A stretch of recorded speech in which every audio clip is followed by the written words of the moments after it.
Welcome to High Cheese with Darren Maloney. Today is Friday, October 28th, 2022.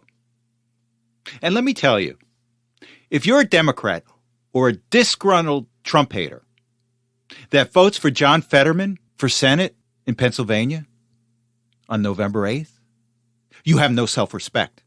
They think so little of you that the Democratic Party thinks they can throw at anybody out there and they'll win. And quite frankly, their arrogance was fortified by Joe Biden. We have a mentally incapacitated president that spent the entire campaign in his basement, and through cheating, he won. So I think they can do it again in Pennsylvania. Now, I don't think they're going to do it. I think there's going to be enough votes to come out for Dr. Oz to overcome any cheating. And I think the cheating will be mitigated by a couple things, and I'll get into that later. But any Democrats that are listening, anyone that is on the fence with Dr. Oz, this is what you're going to put in office if you do not vote for Dr. Oz. And the reason this Fetterman is there is because the Democrats don't care about you. You are nothing more than a tool to them because they believe you'll vote for anyone as long as there's a Democrat moniker on his lapel or her lapel. Is that what you want? Is that democracy? You see these polls out there. They said, the Republicans are a threat to democracy, according to the Democrats. Well, let me tell you something. If you vote for Dr. Oz, you're a threat to democracy. Because you are putting someone in office that is incapable of doing the job. And you're going to vote for this guy just because he's a Democrat? So I just want to go to two clips that were just astounding. I mean, I've seen plenty of debates on TV, live, and quite frankly, this is the most embarrassing debate for any party that I can think of. So with that said, I just want to go to the first clip. It's a short clip, and then I'm going to go to a second clip just to point out the mental capacity of Fetterman. And this is something you can't overlook. So let's go to the clip, and then we'll come back and discuss. Let's get started, Mr. Fetterman. We're going to begin with you. What qualifies you to be a U.S. Senator? You have 60 seconds. Hi. Good night, everybody. Good night, everybody. That's what you say at the end of the debate. And you would think that was the low point of the debate for Fetterman, but it went downhill from there. I would have loved to have been in the room with all of his handlers when the first words out of his mouth are, "Hi, good night, everybody." If it wasn't so sad and it wasn't so dangerous to put up a guy like Fetterman, I would laugh. So let's go to a second clip, and this has to do with fracking. Now, Fetterman has always come out saying he's against fracking. He's against fracking. He's on record to say he's against fracking in Pennsylvania. Well, suddenly he just, no, he's for fracking. And he has the inability to put a thought together. And it's really sad. So let's play this clip, and then we'll come back and discuss. And I've always believed that, and I do support fracking. You're saying tonight that you support fracking, that you've always supported fracking, but there is that 2018 interview that you said, quote, "I don't support fracking at all." So how do you square the two? I do support fracking, and I support fracking, and I stand, and I do support fracking. And here's the interesting thing I take away from that last clip is even an incapacitated Democrat Party candidate still has the ability to lie. But think about that. The guy can't put a coherent sentence together, a coherent thought together. But boy, can they lie. Same thing with Biden. Boy, can he lie.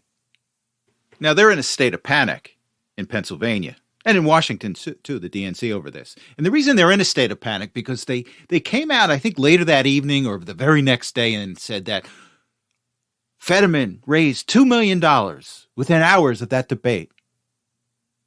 And here's why they said that. They wanted to give the appearance that Fetterman did well. And what they did, actually, is they twisted the arms of donors They got the donors on the phone and said, oh my God, he was so bad. We need your money just to show that he still has support. And that's what they did at the DNC. They just twisted the arms of their donors saying, hey, we got to show that Fetterman still has support. Give me money. Now, the funny thing is, I'm not even sure that the $2 million is accurate. They may say that, oh, they got $2 million in commitments. But when push comes to shove, maybe it's 100,000. But dollars to donuts, it's not going to be the amount that they said. So that's the first thing. And then the other thing, too, is that even Chuck Todd has come out and said that this was not good for Fetterman. So with that said, let me just go to a quick clip by our friend Chuck Todd. And then we'll come back and discuss. For what it's worth, Fetterman did not have to agree to this debate. And after seeing his performance, there are a lot of Democrats wondering why his campaign decided to put him in this position. Okay, so the first poll came out since that debate, and it has Dr. Oz up 3. Now, remember, these are polls, and I still believe these are polls that are skewed to help the Democrat. And it's good to see that Oz is up 3. Now, they're going to cheat. The Democrats are going to cheat. They're going to cheat in Philadelphia. They're going to cheat wherever they can. But here's why I think the vote for Oz will beat out the cheating that goes on in Philly and the other urban areas in Pennsylvania. And the first thing I just wanted to point out is that Kathy Barnett has come out and endorsed Oz, I think, a week or two ago. And that's really helpful. Barnett really was the MAGA candidate in the primaries. And I think a lot of MAGA candidates were looking for her endorsement of Oz. And I think Kathy Barnett realizes that, look, we can't have a guy like Fetterman in Washington. We can't let the Democrat Party control the Senate with the mentality they have today. That party overrides anything. It doesn't matter that the guy had a stroke. Doesn't matter that the guy is incapacitated. As long as he's a Democrat, it's okay. Party over country. That's the Democrat motto. Power over country. That's their motto. But Oz is going to overcome this. And he's going to overcome this because of Kathy Barnett. And the other thing I just wanted to point out is that we're in a little different scenario today than we were in 2020. We're all focused on the elections. We're all focused on the cheating. And the Democrats know that there are a set of eyes on them at every turn. And I just wanted to point out is that apparently there was a report out of, I think, Breitbart or Gateway Pundit that they had found several drop boxes in Pennsylvania that were already preloaded with mail-in ballots. How did that happen? And then there was another report that the state, which is run by the Democrats, sent out 250,000 mail-in ballots to individuals where their social security number or their driver's license number were not verified. So they sent out 250,000 mail-in ballots to individuals who lack any form of identification. Now, this really surprises me. I don't know how they worked this out because these people had to be registered to vote before they could receive a ballot, you would think, in a real world. But who knows what they're doing in Pennsylvania right now, the Democrats. So you get registered to vote, and then the officials verify your social security number or your driver's license number to make sure you're a bona fide individual. So how can they send out all these mail-in ballots to these people without that? And I don't look at that as being something to be discouraged about. I look at that as something to be positive about. And the reason we should be positive about that is that we probably wouldn't have caught this in 2020, but we're catching those things now. And the Democrats know that. Now, also, the Supreme Court came out and said, hey, look, these mail-in ballots have to be filled out correctly. And there was a case in Pennsylvania where they were accepting ballots that were undated. And the Supreme Court said, hey, Pennsylvania, you've got these mail-in ballots. They've got to be completely filled out. And not having a date on the ballot, it's a fatal flaw. So again, it goes to my point that the Democrats know that people are watching. And the other thing I just wanted to point out is that, these urban areas, I'm not sure that they're fully on board with Fetterman. And in order to cheat, you need motivated minions. And if your minions are not motivated to cheat through ballot harvesting, through forging mail-in ballots, they're not going to take that extra step for a candidate that they're not on board with.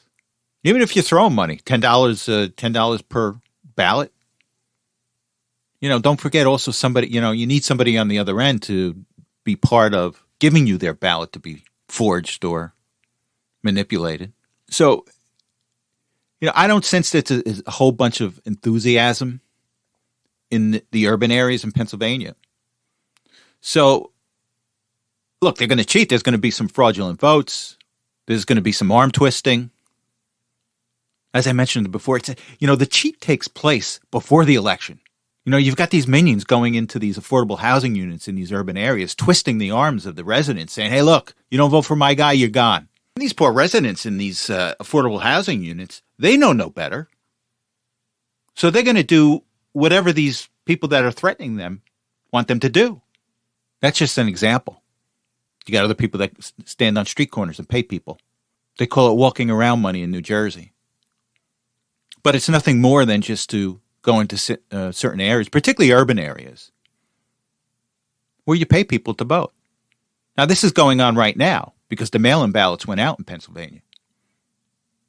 So the Democratic Party minions are going out with their wads of cash saying, okay, here's $50. What's your price?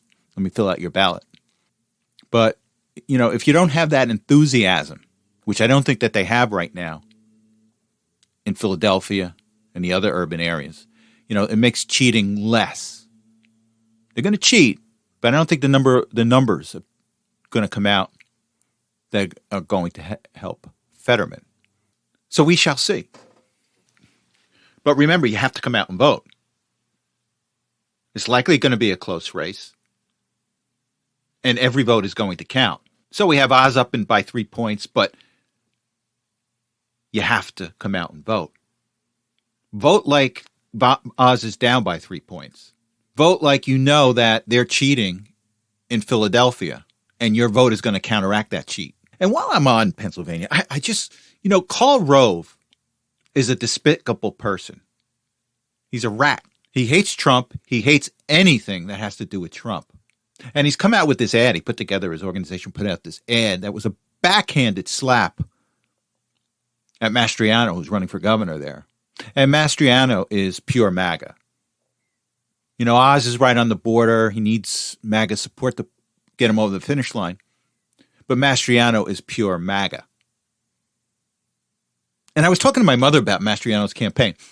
He mimics Trump's campaign, where Trump, flew his big old jet and flew into these airports and then had these rallies nearby or in a hangar.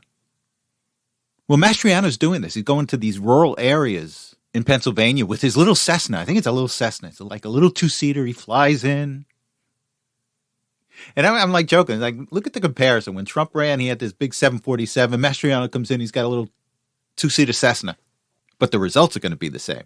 So anyway, Karl Rove hates Trump. Karl Rove hates anybody that's associated with Trump. Remember that. He hates you. Karl Rove dislikes you. And Karl Rove is the rhino. He's part of the Uniparty, and he's still trying to hold on. And I don't understand why Fox still hires this guy. And if I'm Mastriano and I become governor, I make that an issue with Fox. Oh, you want an interview with me? Get rid of Karl Rove. Because if Karl Rove is going to pay hardball like that, he's got to expect hardball back when the other side wins. So let me just play this ad put together by Rove, and then we'll come back and discuss. John Fetterman's record on crime is crazy. He's not like most Democrats. Dozens of times he was the only vote to pardon criminals. 225 times, Josh Shapiro voted against the criminals. But Fetterman voted to release them. That's nuts. Fetterman's way more radical than Shapiro. What's wrong with this guy? American Crossroads is responsible for the content of this advertising. Did you catch that? Fetterman's way more radical than Shapiro. And Shapiro is running against Mastriano. Think about Rove. Rove is the type of person, Rove is part of these people that have been controlling Washington for a number of years at the expense of the American people. As bad as the Democrats are as about party over country, this is all about Rove. My ego over country. Rhinos over country. That's what they're all about. And remember that. And remember that next time you hear Karl Rove say something about anything. This is where he's coming from. It's about protecting the uniparty. It's about his own ego. Now let's take a look at the polls for Mastriano versus Shapiro. And I think there was a poll that was finished up on October 23rd. It had Shapiro up by 22 points. And the most recent poll that came out had Shapiro up +8. So Shapiro went from 22 points to 8 points in less than 2 weeks. And again, you got to realize these are polls that favor the Democrat. And I don't know who it was. It was either a representative from Real Clear Politics or someone from the Trafalgar Group says that, look, MAGA people are not getting picked up in these polls, even when they're trying. No, I think it was Rasmussen. I think it was a Rasmussen representative said, look, we're not, MAGA is not being picked up in a lot of these polls, whether they're trying or not. And that's going to be helpful to Mastriano. And remember, you got to come out, vote. Now, I just want to spend a moment on the Georgia Senate race. And, Herschel Walker had a really good debate. And he did. He came across as genuine. His opponent, Warnock, came across as a little too slick. People relate more today to being genuine than to being slick. So Herschel had a really good debate. And what do the Democrats do? They trot out another woman that said that Herschel pressured her to have an abortion. And it had Gloria Allred. Remember her? Gloria Allred. She trots out this woman. Oh, yes. And what really gets me is that she comes out with documents from, I think it was a Holiday Inn where she said she stayed with him one day, and it was from 1993. Who holds on to receipts from a Holiday Inn from 1993? It's like 30 years ago. I just find that odd. But I like Herschel Walker. And I think he's handling this whole thing with class and with intelligence. And he's actually a pretty funny guy, too. So what I want to do is I just want to play Herschel Walker's response to this second woman. So let's go to the clip, and then we'll just come back and discuss. I'm done with this foolishness. I've already told people this is a lie, and I'm not going to entertain, continue to carry a lie alone. And I also want to let you know I didn't kill JFK either. So a poll came out on Thursday, October 27th, and it had Walker up by 5 points. So we should expect a third woman to come forward, or maybe even a fourth, because the Democrats, they're not creative. They've got this abortion theme, and they're just going to pound on it, and they're going to create lies, because that's all they can do at this point. All the polls are swinging toward the Republicans. All the polls you see. If you get a chance, go to Real Clear Politics polls. It's all red now. Look, you have to expect things against Dr. Oz, against Mastriano, against Masters out in Arizona, against Carrie Lake. The latest thing they're trying to pin on Carrie Lake is Baby Watergate. Apparently, Katie Hobbs's headquarters was broken into. And they're trying to imply that Carrie Lake's campaign had something to do with it. Which, again, this is just bizarre. It's just clearly bizarre. All of these people that have been running these campaigns over the years, all these people at the networks, they're just not bright people. They're not creative people. And I like the fact that they are being exposed. Carrie Lake is doing it, Dr. Oz, Herschel Walker. So we shall see. So Elon Musk closed on the Twitter deal. He now owns it. And what does he do? He fires all the top executives. And he's in the process right now of firing all the top engineers, which from a business stance is a very smart move. And what surprised me is the salaries that these executives were bringing in, massive amounts, millions and millions of dollars a year. And quite frankly, they did not produce a really good product in the sense that Twitter's has had negative earnings. So how can you justify making, $15, $20 million a year and your company does not earn anything or has no earnings? And from that sense, it's a good move by Musk to buy this company. Now, he probably overpaid for it, but guy's a billionaire, so what? But I guess my point is it wasn't about the earnings. It was about collecting massive salaries by these executives and pushing a political agenda. And that's what's dangerous, because when you merge politics with business and finance and capitalism, it no longer becomes about earnings and production. It becomes moving an ideology. And that's what's dangerous with a lot of business today. It's not about earnings. It's not about business. It's about pursuing an ideology. And again, that's dangerous. That's not what capitalism is all about. And I'm glad Musk came in. Again, I'm not a big fan of Musk. He's into transhumanism and some other things. But, for this, knock yourself out. Good luck with it, Elon. And the other thing I wanted to point out with Twitter is that these people are not exceptional people. There's nothing that these people that manage this company really stood out. And this has been my biggest problem about corporations today. They're not managed by extremely talented people, and they're not managed by people that warrant such high salaries. And I think Twitter is a perfect example. And if Twitter was managed better, maybe Musk wouldn't have purchased them. But now Musk owns an extremely influential company. Hopefully he can turn it around and make some money on it. And he gets rid of all the ideologues in that company. And a lot of CEOs, a lot of boards, take a look at what Musk is doing. Because if you pursue an ideology instead of pursuing the bottom line, you're doomed. It's no longer capitalism. So it looks like Musk is bringing a little capitalism to Twitter, and he should be commended for that. So we shall see.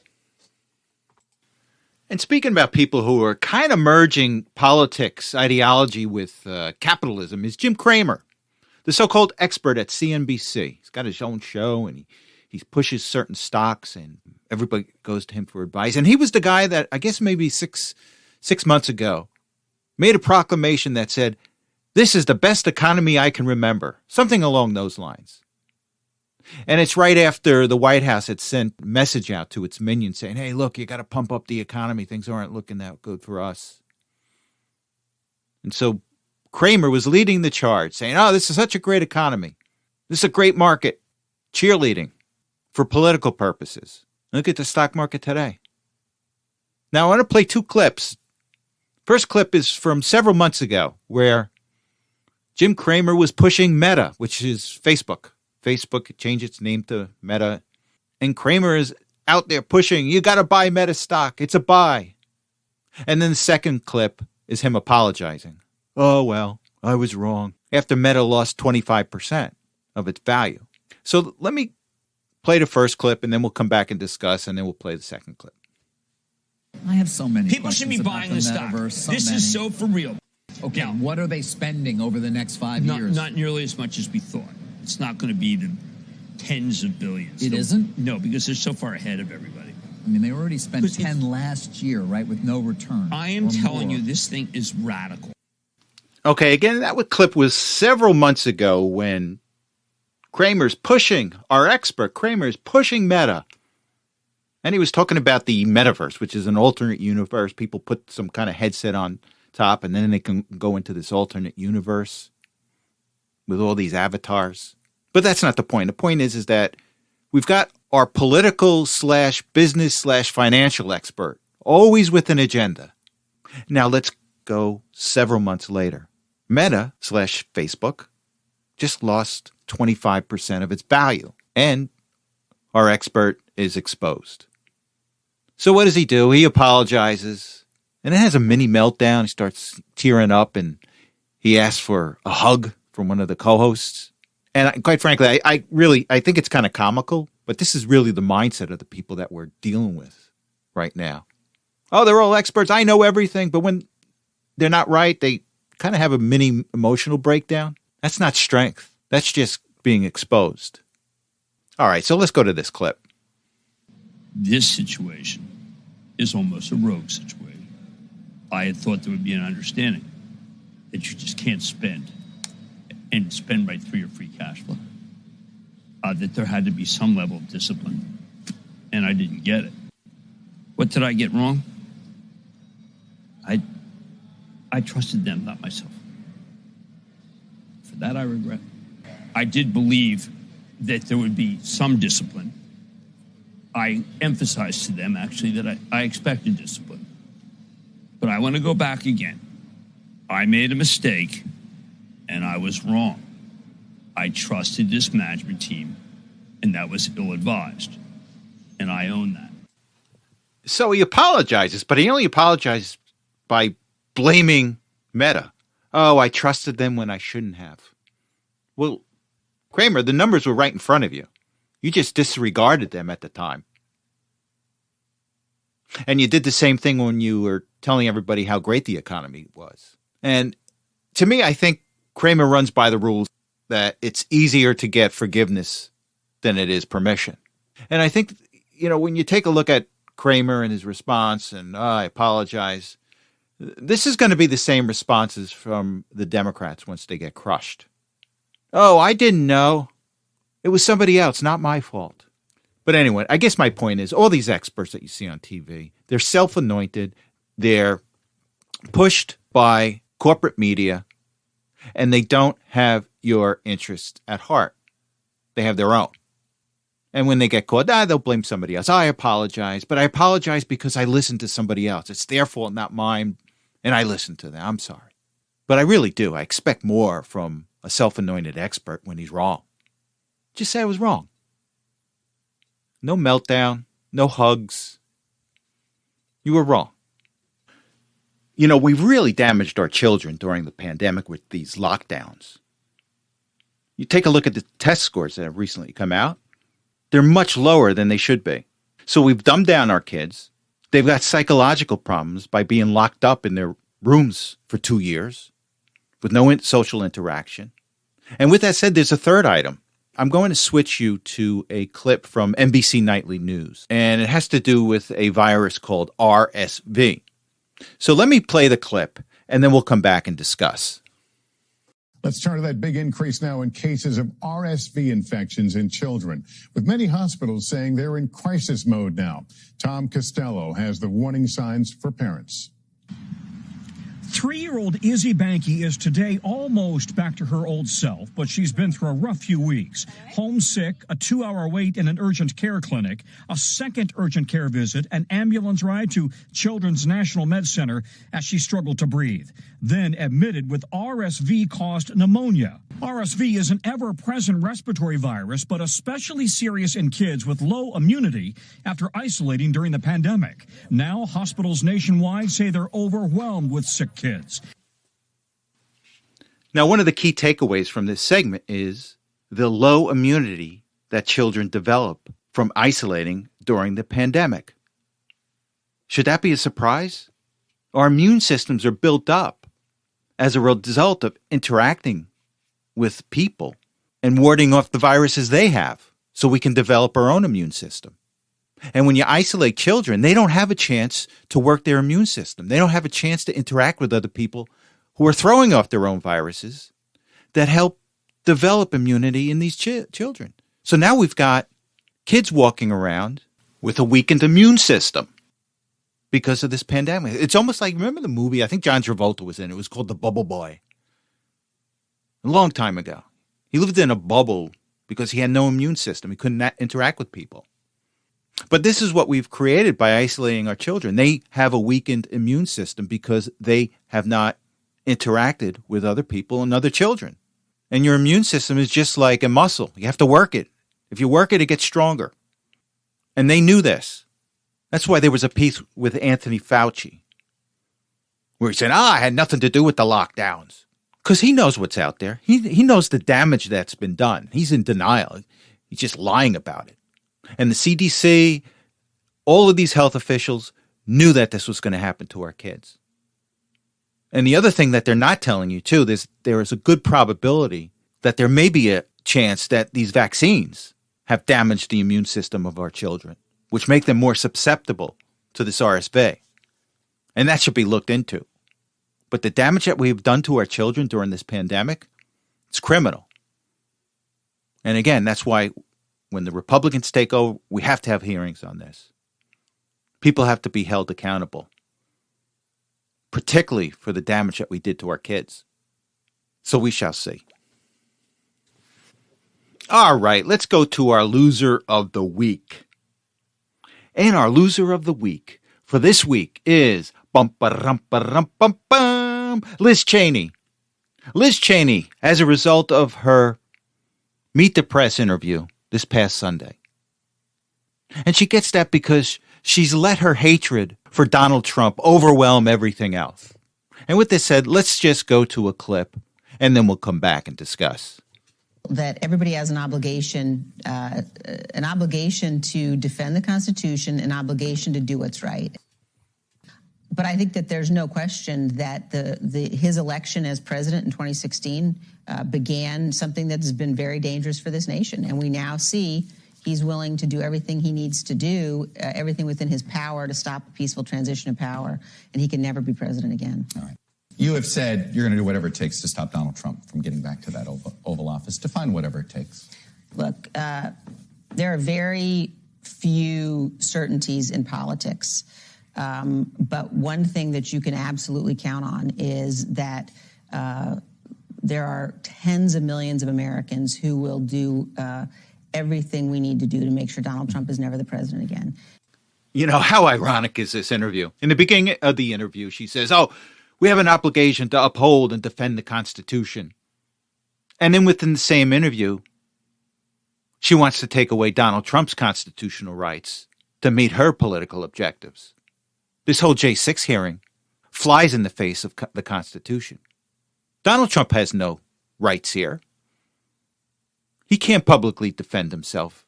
This is not a court case. This is a star chamber. Since when is a star chamber constitutional? Now, what you should have said, Liz, is everybody should defend the Constitution. But it ends with Donald Trump. And then she's asked by Chuck Todd, well, what do you mean by doing everything possible to make sure that Donald Trump doesn't run for president? To me, there's a veiled threat here. Exactly what is it? You got to fess up, Liz. You can't say that you want to uphold the Constitution while taking away Donald Trump's rights. And who are you to try to prevent Donald Trump from running? It's the American people that decide who's their president, not you, Liz Cheney. And what Constitution says that Liz Cheney and some star chamber has the right to prevent anyone from running for president? You don't have that right. We, the people, have that right. So where are you defending the Constitution here, Liz Cheney? And let me just remind you that Liz Cheney got beat by 40 points in the Republican primary for her congressional district. So she's a has-been Republican already. Now, I just got a report here that Liz Cheney's PAC is spending $500,000 in ads against Kari Lake and Secretary of State candidate Mark Finchem in Arizona. Now, isn't that nice? Endorsing Democrats. She's a good conservative Republican, but she's endorsing Democrats. And then she also came out and just publicly endorsed Alyssa Slotkin in Michigan, a Democrat running for Congress, incumbent. Isn't that nice, Liz? You're such a good Republican. You're such a good conservative, but you're letting your hatred for Donald Trump help the Democrats. And for that reason, you get the loser of the week. Okay, let's go to a super condensed summary of the markets. Today, the Dow finished up 2.6% to 32,861.8. The S&P finished up 2.5% to 3901.06. And NASDAQ finished up 2.9% to 11,102.45. For the week, the Dow was up 5.7%. The S&P was up 3.9%. And NASDAQ was up 2.2%. This is the fourth straight winning week in the markets. And this market doesn't know what they're doing, quite frankly. Good news is bad, bad news is good. So they had earnings come out. Earnings weren't good. And the market shrugged it off. And inflation figures came out. And inflation figures were in line with what the expectations were. Still high, though. And the market took that as good. What's the implication here? What are they saying here? What do they want? Again, I just think it's a bear market rally. Year to date, the Dow is down 9.57%. The S&P is down 18.15%. And NASDAQ is down 29.04% for the year. And with that said, thank you so much for listening. You have a good week, and I will talk to you on Saturday. So long.